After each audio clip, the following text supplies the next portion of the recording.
Bisa juga berutang kalau keberanian tidak ada.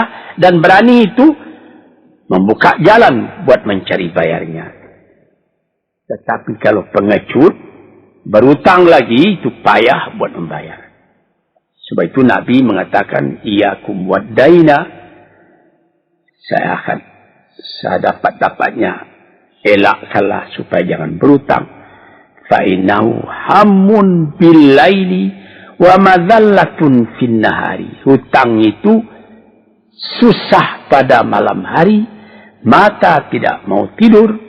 Dengan apa imbangan hutang tadi, berapa utang, berapa yang akan diterima, sehingga mata tidak mau tidur malam itu memikirkan hutang. Akhirnya madhallatun finnahari, kalau siang hari badan berasa hina, tak berani keluar dari rumah. Kota Jakarta yang begitu besar, bersilang siur, jalan-jalan raya, jalan Tamrin, Diponegoro, Imam Bonjol, Cut Mutia, dan lain-lain nama jalan. Ada orang yang jalan itu bertambah lama, bertambah kecil jumlahnya. Kalau orang lain mempunyai 100 macam jalan, dia paling tinggi cuma 2 saja jalan yang dapat jalani. Jalan dari rumahnya ke tempat yang tertentu. Ke lain dia tidak berani. Kenapa? Karena ada tempat dia berutang. Jadi dikatakan dalam hadis itu, orang berutang malam tak mau tidur, siang malu sama orang. Takut akan ditanyai, takut akan dicari. Ataupun dia berbenam di rumah. Datang orang menunggu piutang. Dia bilangkan kepada pembantunya atau kepada anaknya, katakan bapak tidak di rumah. Anak yang tolol atau pembantu yang tolol menjawab, mana bapak? Dia suruh bilangkan bahwa bapak tidak ada di rumah. Kata anak tadi, betapa susah. Lantas yang nomor 8, wa qahrir rijal. Kita tidak mempunyai lagi kemerdekaan diri buat menyatakan perasaan kita. Karena kita segan kepada orang. Kita terlalu banyak berutang budi kepadanya. Kita terlalu banyak mendapat hadiah daripadanya. Kita terlalu banyak dan lain-lain. Sehingga mulut kita jadi tertutup. Tak dapat bercakap lagi. Ditekan oleh hutang budi kepada orang tadi. Kemerdekaan diri tidak ada lagi. Inilah 8 perkara yang ditunjukkan oleh Nabi Sallallahu Alaihi Wasallam kepada pemuda yang duduk tadi. Dapatlah kita mengambil pedoman dalam kehidupan kita sendiri, bahwa yang amat penting lebih dahulu ialah kemerdekaan jiwa. Kalau sekiranya di dalam negara yang telah merdeka, kita sama sekali menyorakkan, meliuk lambaikan kemerdekaan di mana saja kita pergi. Tapi banyak orang yang lupa negaranya telah merdeka, dirinya sendiri telah menjadi terjajah. Bukan Belanda, karena Belanda sudah lebih 30 tahun pergi meninggalkan negeri ini. Dan bukan bangsa yang lain, tapi penjajahan yang datang daripada sifat-sifat yang lemah yang kita katakan tadi. Kesusahan. Kalau kesusahan kita perturutkan, jalan yang kita tempuh menjadi buntu. Kita tak tahu lagi kemana akan pergi. Susah. Pagi susah, malam susah. Sehingga kusut benang itu tak tahu lagi jalan keluar. Padahal pangkal dari kesusahan itu bukan dari luar, tapi dalam jiwa kita sendiri, dalam dada kita sendiri. Yang kedua, katakan duka cita. Saya teringat kepada satu pantun Melayu atau pantun Indonesia. Dikatakannya, kalau berpiduk jangan bermenung. Kalau bermenung riak pun tiba. Kalau duduk jangan termenung. Kalau termenung hati pun iba. Kalau hati sudah iba, jalan tertumbuk. Sampai ada juga pepatah nenek moyang kita, hati yang marah mendorongkan, hati yang iba menjauhkan. Sebab itu, haruslah kita bersedia membesarkan jiwa kita sendiri.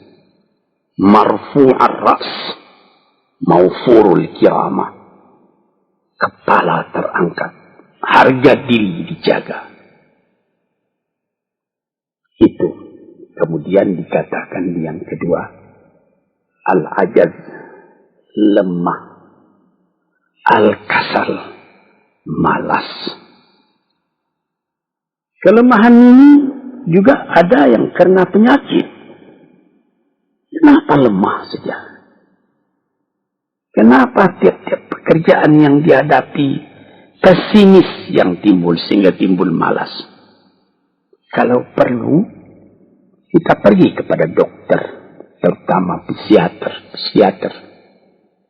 Kita tanyai, di mana segi kelemahan ini?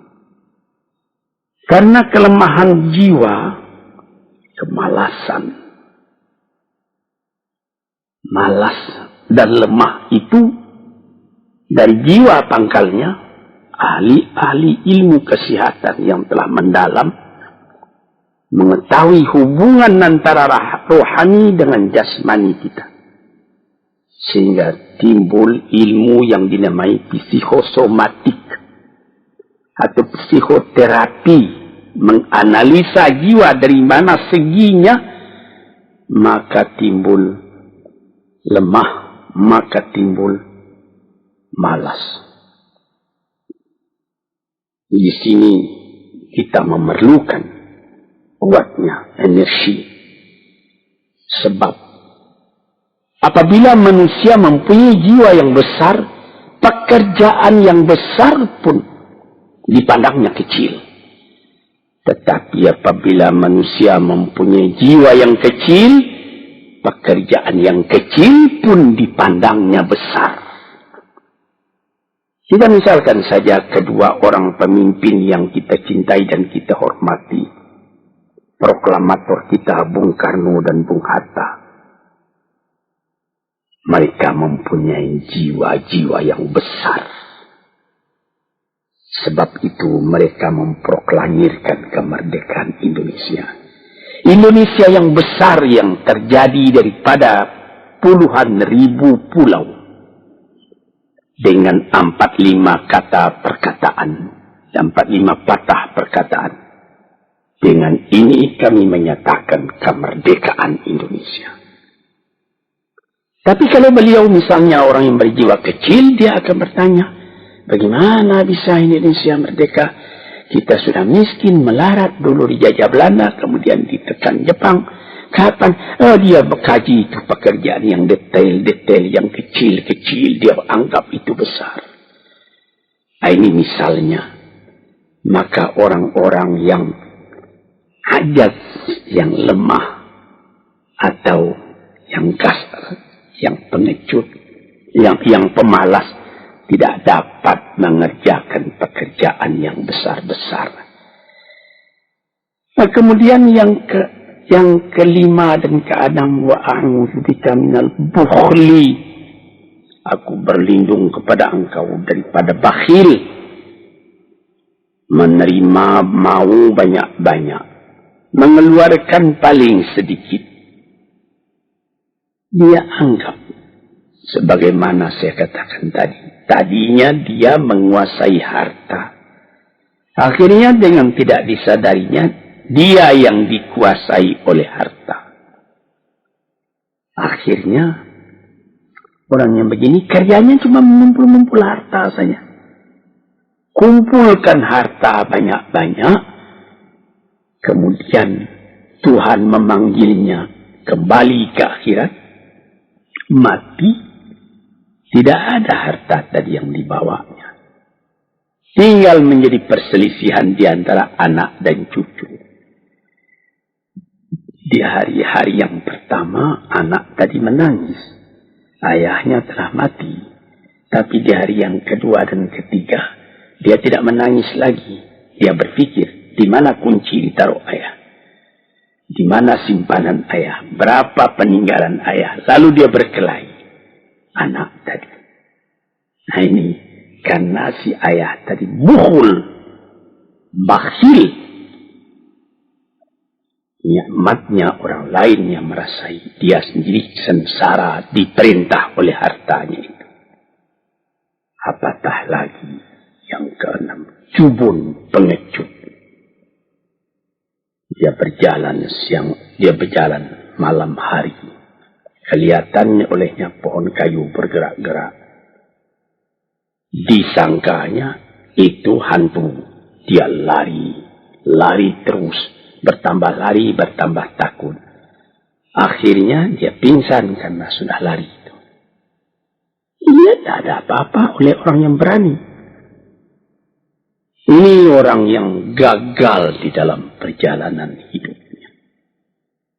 Karena penakutnya, karena pengecutnya itu. Padahal di dalam keterangan agama sendiri, orang-orang yang beriman kepada Allah dikatakan, la tahinu wa la tahzanu wa antumul a'launa in kuntum mu'minin. Jangan engkau merasa lemah, jangan engkau merasa duka cita, jangan engkau merasa pengecut. Engkau tinggi kalau engkau beriman kepada Allah Subhanahu wa ta'ala. Dengan iman kepada Allah Ta'ala itu kita melihat alam. Dalam keindahannya, dalam kekecilannya, yang besar cuma Allah. Kita tidak takut. Karena tidak ada satu bahaya yang akan menimpa kepada diri kita. Kalau tidak Tuhan yang menentukan. Ini pokok tuan-tuan, para pendengar kaset yang saya muliakan. Kemudian di nomor 7 dikatakan, kita berlindung kepada Allah daripada pengaruh hutang. Alangkah kecilnya jiwa orang apabila dia telah berutang kepada orang lain. Dibikin janji, tanggal sekian akan dibayar. Tanggalnya sudah dekat, persediaan belum ada. Lalu timbul kecil jiwa sekali lagi. Apatah lagi qahri rijal yang nomor 8. Yang ke-8, sebagaimana telah kita uraikan tadi, ialah qahri rijal. Pengaruh orang lain kepada diri kita sendiri. Sehingga kita tidak berani lagi menyebut kebenaran. Tidak berani lagi mengatakan yang hak. Lidah telah tertutup. Mulut telah penuh dengan air sehingga tidak dapat dibuka lagi. Segan.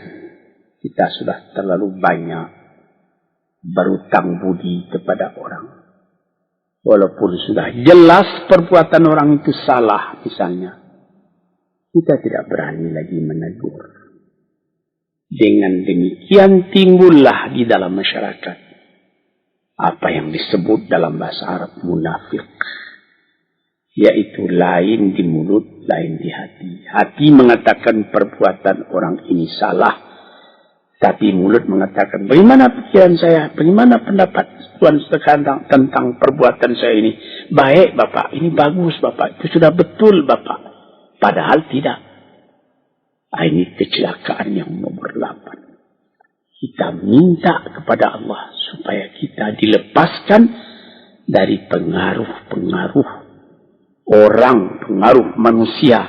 sehingga kita tidak berani lagi menyebut apa yang benar itu. Padahal di dalam hadis dikatakan qulil haqq walau kana murran. Katakan yang benar itu walaupun pahit sekalipun.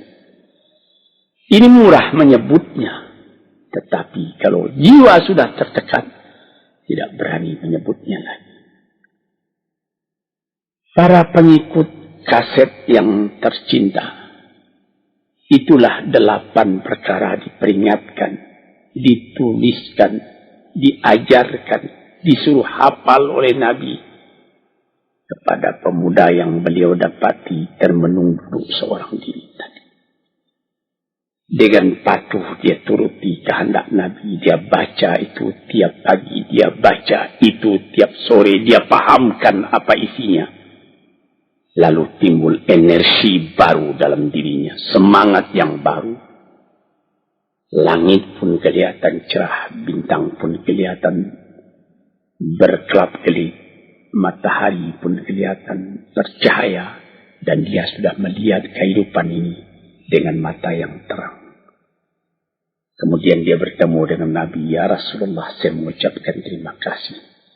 Penyakit-penyakit tak ada pada saya lagi. Utang saya sudah terbayar. Dan saya akan memulai hidup yang baru. Inilah jawab dari pemuda tadi. Dan inilah jadi pedoman pula bagi kita kaum muslimin. Kalau kita terjadi pada diri kita beberapa hal, salah satu dari yang 8 perkara itu. Baca doa ini pagi, baca doa ini petang, lalu berusaha. Jangan cuma berdoa. Berusaha, berdoa, dan berusaha. Allah akan membukakan kepada kita pintu rahmatnya. Memberikan nikmatnya yang berlipat ganda. Sehingga segala sesuatu yang di kiri kanan kita menjadi kekayaan. Menjadi inspirasi buat maju ke depan di dalam kehidupan ini. Bapak-bapak, saudara-saudara, pendengar kaset yang saya muliakan. Moga-moga pengaruh dari hadis ini, daripada doa ini, masuk ke dalam diri saudara.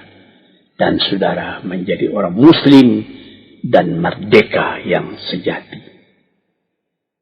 Sekianlah pandangan saya, moga-moga ada manfaatnya bagi para pendengar dan peminat kaset yang tercinta. Assalamualaikum warahmatullahi wabarakatuh.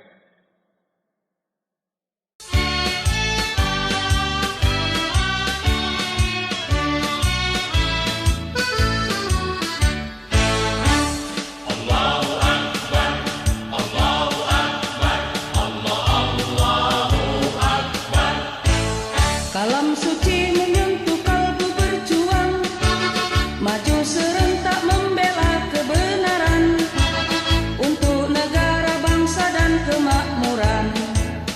Hukum Allah